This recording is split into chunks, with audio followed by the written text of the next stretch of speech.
નમસ્કાર, CID trust news Gujarat સાથે આપનું સ્વાગત છે. હું છું એન્કર પ્રાચી.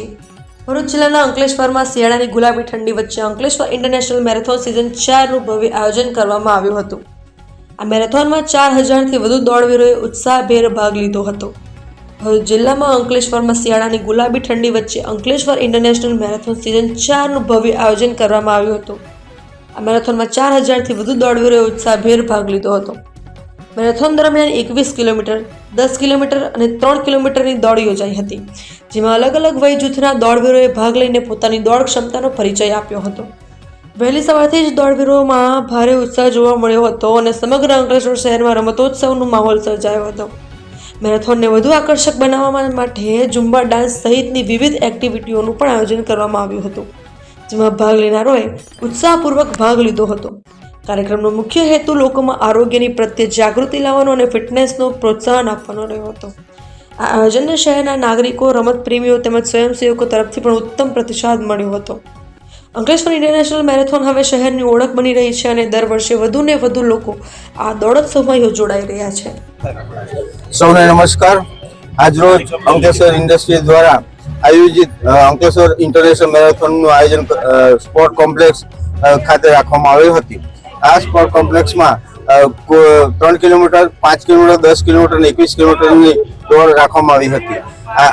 આ આયોજન જે સવારના રાખવામાં આવ્યું તે અત્યંત ઉત્કૃષ્ટ અને લોકોની તંદુરસ્તી સારી રહે અને અવારનવાર આવા કાર્યક્રમ રાખવામાં આવે એવી મારી નમ્ર વિનંતી છે.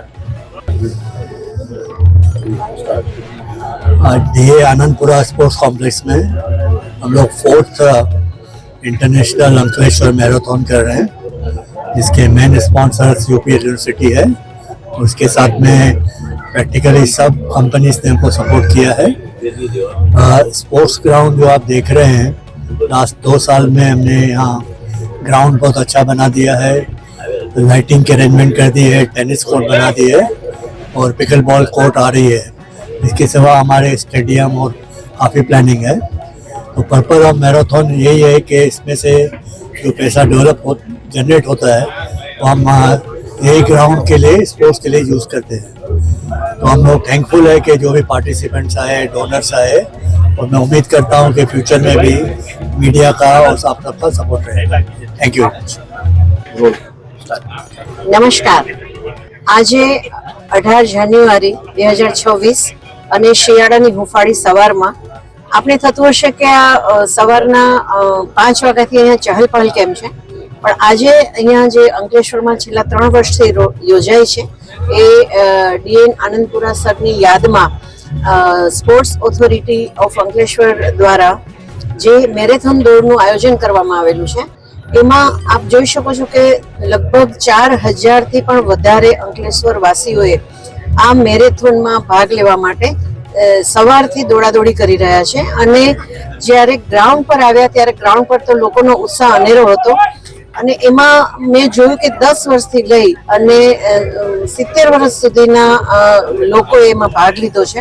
અને આ જે ઉત્સાહ છે એ જ બતાવે છે કે અંકલેશ્વર છે એ દરેક બાબતમાં અવ્વલ છે અને અવ્વલ રહેશે. અને આ જે મેરેથોન આ પ્રકારની થાય છે, મેરેથોન આપણા સ્વાસ્થ્ય માટે ખૂબ જ જરૂરી છે, તંદુરસ્તી માટે ખૂબ જ જરૂરી છે. કારણ કે આપ જોઈ શકતા હતા કે જ્યારે અહીંયા ઝુંબા ચાલતા હતા ત્યારે લોકો કેટલા ઉત્સાહથી ભાગ લઈ શકતા હતા અને તમારું શરીર કેટલું ફિટ છે એ આવા પ્રકારની ઇવેન્ટો બતાવે છે. કારણ કે આપણે જાણીએ છીએ કે જો આપણું તન સ્વસ્થ હશે તો આપણો સમાજ પણ સ્વસ્થ થશે. તો આવા સ્પોર્ટ્સ ઇવેન્ટોમાં આપણે ભાગ લેતા રહીએ અને આપણા સમાજને વધુ સુદૃઢ બનાવીએ એવી શુભકામના.